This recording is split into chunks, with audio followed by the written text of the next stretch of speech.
In 2020, Akon unveiled plans for his $6 billion future city in Africa, a futuristic urban project aimed at enticing residents from around the globe. It was envisioned to be a real-world version of Wakanda, with a focus on youth and technology. Over the past 4 years, the artist and his team have been diligently preparing for its anticipated launch in 2024. However, the city's progress has fallen short of expectations, with allegations of lies, corruption, and collusion being a few of the villainous acts Akon has been accused of during this disastrous project. Initially hailed as a visionary, doubts now linger about his true intentions. But what exactly went wrong with Akon's vision? Was it really a scam all along? Before we dive into this video, smash that like button, subscribe to our channel, and turn on notifications to stay updated on our latest content. Before we really dive into the collapse of Akon's city, it's crucial to recognize the remarkable impact the artist has had across over a dozen African nations, which is also a very important part in the story of Akon's city. Following his success in the music industry, Akon sought to give back to Senegal, his homeland. Having experienced firsthand the challenges of living without electricity, he launched Akon Lighting Africa in 2014. This initiative aimed to provide solar energy to underserved communities, addressing issues like the lack of running water and power. In the first year alone, Akon's project illuminated 14 African nations, transforming countless lives. However, despite noble intentions, he had to implement borderline unethical strategies to persuade nations to invest in solar energy. His approach involved targeting nations with impending elections, offering to install solar systems for free in villages selected by their leaders. This initiative encompassed the installation of streetlights and solar panels for residences and businesses. Consequently, it portrayed these leaders as champions of progress, enhancing their appeal to voters and potentially influencing election outcomes. As the selected villages were illuminated, neighboring villages began to demand similar advancements from the government, prompting questions about why they remained in the dark. While some criticize this approach, it ultimately benefits the communities the most. Solar electricity facilitates extended operating hours for vendors and enables children to study after sunset. Furthermore, the installation of streetlights has led to a reduction in crime rates, attributed to the enhanced visibility provided by solar-powered lighting. As of 2020, Akon Lighting Africa has achieved remarkable milestones, including the installation of 100,000 solar-powered street lamps, establishment of 1,200 solar microgrids, and the creation of over 5,000 jobs across the continent. However, the question arises, how did Akon finance such a colossal undertaking? Despite his success in the music industry, the project required substantial funding. China's involvement in Africa dates back to the early 2000s, but has significantly intensified over the past decade, with investments totaling $170 billion across 49 nations. While this investment holds promise for the development of African nations, skepticism exists regarding China's intentions. Some speculate that behind their outward interest lies a hidden agenda. Notably, these investments come with the obligation of repayment. However, Africa's total debt from 2000 to 2022 stands at a staggering $1.8 trillion, surpassing its GDP growth rate by 300%. This debt burden raises concerns about the continent's ability to repay, potentially aligning with the interests of the Chinese government. Debt trap diplomacy, or the Chinese debt trap, involves the tactic of constructing costly infrastructure and assets in African nations, with the expectation that these nations may struggle to repay the loans, potentially leading to China gaining control of the assets. However, these theories were spawned following an investigation into these loan documents. An analysis of 100 Chinese contracts revealed that the loans are structured to prioritize Chinese entities over other creditors, with provisions allowing action if the borrower acts against Chinese interests. Additionally, there are secretive clauses within the agreements, adding to suspicions of China's intentions. However, interpretations of what constitutes acting against Chinese interests are vague. leading to varying opinions. While some view this as a deliberate lack of transparency aimed at gaining power in Africa, others see it as standard business practice, similar to practices of institutions like the World Bank, and that the Chinese debt trap as a whole is just more Western propaganda. Imagine buying a house. Of course, it's not labeled a debt trap by the government, media, or banks. Instead, it's hailed as a prudent investment in your future.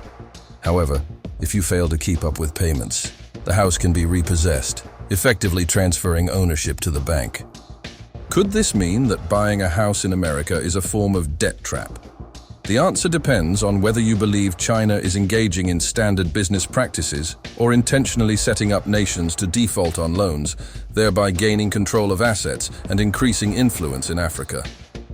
Regardless, Akon's partnership with Chinese financiers, coupled with his success in lighting up Africa, enabled him to propose his latest endeavor, Akon City. The artist claims that he was able to get his $1 billion credit line ballooned to $5 billion with the Chinese investment groups.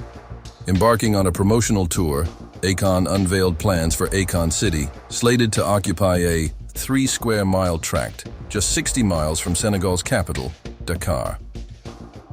Akon envisions this version of the city as just phase one of a multi-phase plan. He also introduced Akon, the city's native cryptocurrency, designed to facilitate transactions across Africa's 54 nations, fostering digital economic engagement via mobile devices. Akon isn't groundbreaking, as many Africans already favor cryptocurrencies for everyday use because they are generally more stable and flexible compared to local currencies. Even prior to the rise of crypto, over 50 million Africans relied on M-Pesa or mobile minutes, which is like Cash App or Venmo in the West. With M-Pesa, millions effortlessly transfer money across borders or make payments for goods and services. Considering this widespread acceptance, some argue that Akon City residents would find it more convenient if the city were built around a widely used cryptocurrency, or even if it simply continued to utilize M-Pesa itself. So, not only did Akon plan to build a city named after him, but he also created the currency that he controls and owns the most of. Before launching the Akon cryptocurrency, the Akon website introduced a pre-sale opportunity known as the Token of Appreciation, or TOA campaign.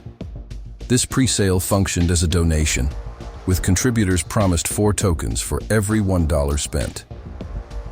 Following its launch on major crypto exchanges in early 2021, Akon peaked at around 58 cents, representing a 132% gain for TOA holders who chose to sell.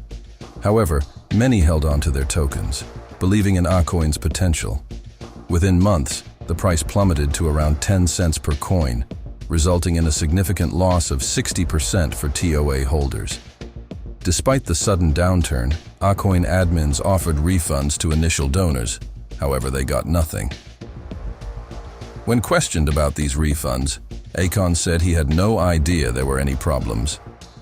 Eventually, the coin's value plummeted to 0.0029, rendering it essentially worthless. Currently, Akon is absent from cryptocurrency exchanges, rendering it untradeable and unusable. This turn of events has led some to question Akon's motives, suggesting that he is just like most who would want to use Africa only for his own benefit. Adding to the disappointment, Akon City today is an utter ghost town. In 2023, a viral image showed a solitary Minecraft concrete brick, symbolizing the lack of progress despite Akon's promise of completion by 2024. However, there have been some developments since then. In 2024, there is already a single completed building, which is said to be a standard recreational center. There is also a partially constructed structure featuring a spiral staircase. Nevertheless, the vast majority of the land remains vacant, serving as grazing grounds for wild cattle. While construction has technically commenced, the reality falls far short of the futuristic megacity promised by Akon. "I plan to retire in that city," Akon says confidently. "I don't like to use the word king of the city, but that's what it will turn out to be." Such statements have led some to speculate that Akon City is merely an empire designed to inflate his ego. Or worse, a corrupt scheme to siphon billions from Chinese investments while leaving African nations in financial ruin and vulnerable to Chinese influence. Furthermore, Akon's controversial views on Western morals and gender roles have alienated some from seeing him as a suitable leader. At its worst, Akon could be perceived as a fraudulent figure with delusions of grandeur, exploiting Chinese funds to construct infrastructure beyond African nations' means, all for personal gain while endangering their sovereignty. Alternatively, he may genuinely aspire to create a futuristic utopia for Africans, but the complexities of politics and economics prove overwhelming. As it stands, the realization of Akon City seems distant, and some doubt it will ever materialize. Outro. Do you think Akon City is a scam, or it just didn't work out? Let us know in the comments section below. Don't forget to leave a like and subscribe to our channel if you have yet to do so. Be sure to hit that notification bell as well if you don't want to miss out on our upcoming videos.